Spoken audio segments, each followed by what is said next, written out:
Time and space have lost all meaning, and yet still we look to the future. A future that may never happen if we fail in our mission. We watch to remind us of what we are fighting for. These are the Dino Charge Ranger Logs. Greetings, Ranger fans! Database Ranger reporting in. This is Ranger Log Designation DC02. Past, Present, and Fusion.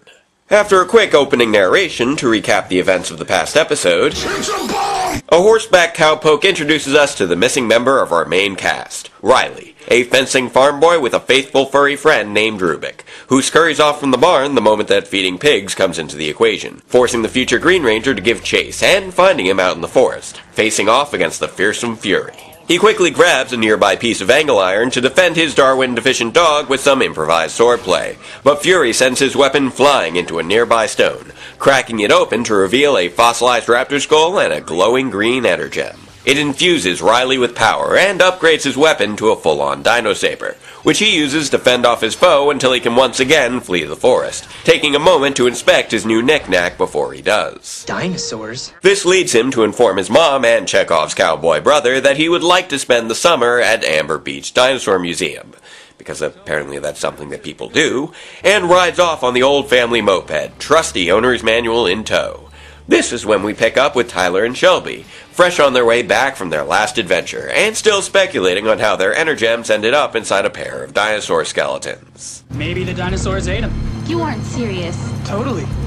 You have a better theory, Miss Dino, at all? They come across Riley on the roadside, whose trusty owner's manual turned out to be not so trusty after all, and decide to take Tyler's dad's advice to help him out and give him a lift over to the next roadside disaster, where a woman's husband has somehow gotten trapped under a flicked car leaking gas. And thanks to their new energem powers, the trio is able to get their rears in gear to hurl the car far into the air to safely explode without a hint of flaming debris or the man being injured in any way whatsoever.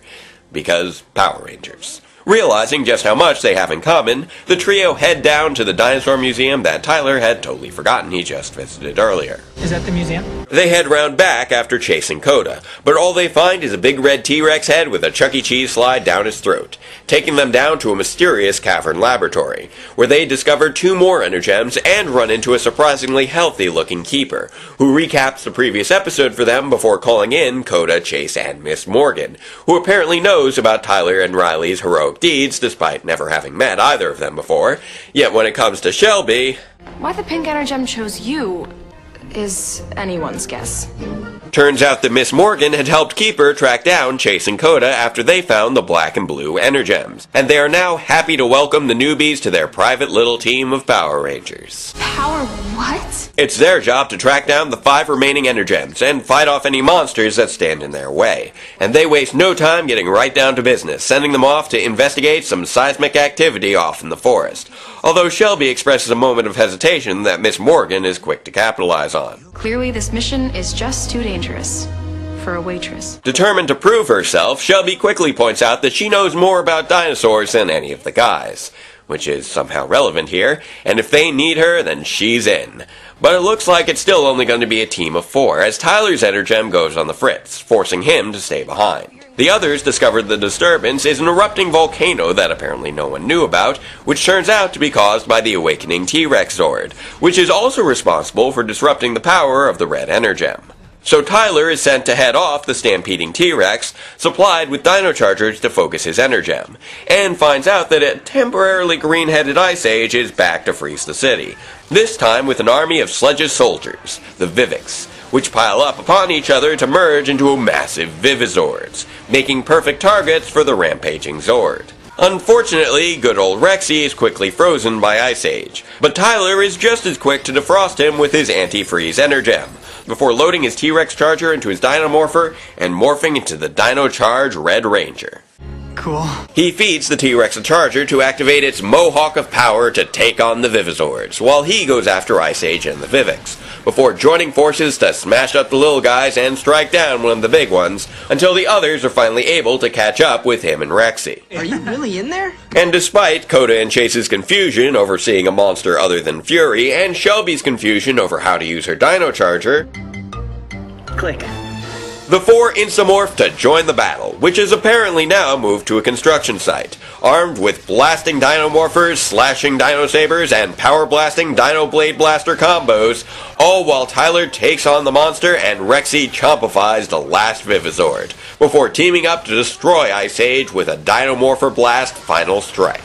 Monster extinct! With the day saved, they return to the cave, where Miss Morgan informs them that they must keep their identities secret, and where Keeper confesses to Chase that Fury isn't the only monster they have to worry about, since the presence of new creatures means that Sledge is back in town, ready to use his ship full of monsters to destroy the Rangers and take the Energems for himself. Which of you mangy, rotten, diabolical monsters can destroy me, a Power Ranger? And that's the end of the episode. So, what did I think of it? Well, this one was definitely more of a mixed bag than our last outing, which is interesting since it actually followed the structure of the premiere very closely. Both start off with a sort of prologue story that takes up the bulk of the first act and focuses on a new character facing off against Fury, then suddenly shifts over to Tyler and Shelby's story involving a hitchhiker in a hidden cave with a mysterious cloaked alien creature, before moving on to the Ranger action, complete with Morpher malfunction and the T-Rex Zord finishing the fight against Ice Age, finally wrapping things up with the characters musing over the mysteries of the season and one of the main baddies plotting his next move. But then again, no one has ever really accused Power Rangers of not having a formula. However, what makes this episode a mixed bag lies not in what's the same, but in what's different. This time, the prologue story transitions smoothly into Tyler and Shelby's story, instead of being sharply delineated, which is conceptually a great piece of storytelling, but it also creates a focus problem.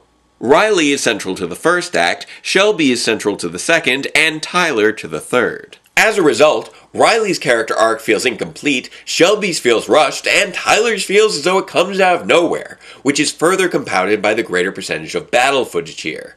It also seems to lead to a muddying of details, most notably how Riley is supposed to spend an entire summer at a museum, why Tyler no longer recognizes the museum, how Miss Morgan knows so much about Tyler and Riley, especially when Riley's name had yet to be spoken out loud, and why Tyler's Energem is suddenly able to work again when he is sent after the T-Rex Zord. However, while this episode does seem to neglect details of its own plot, it is heavily seeded with details hinting towards the overarching story of the season, especially through its half of the cast that's not taking center stage. We now know that Kendall Morgan was the first one to meet Keeper, that Chase was the first to become a Ranger, and that he and Coda had to be tracked down after bonding with their Energems, suggesting that there will be further revelations regarding Keeper's survival to present day, Chase's journey from New Zealand, and the exact origins of Coda's clearly broken English. And despite its rather rough handling here, Kendall's antagonistic attitude towards Shelby, when placed in the context of the pink Energem being previously stored among her crates, suggests that there will be hidden depths to her as well, including a likely desire to be chosen as a Ranger herself.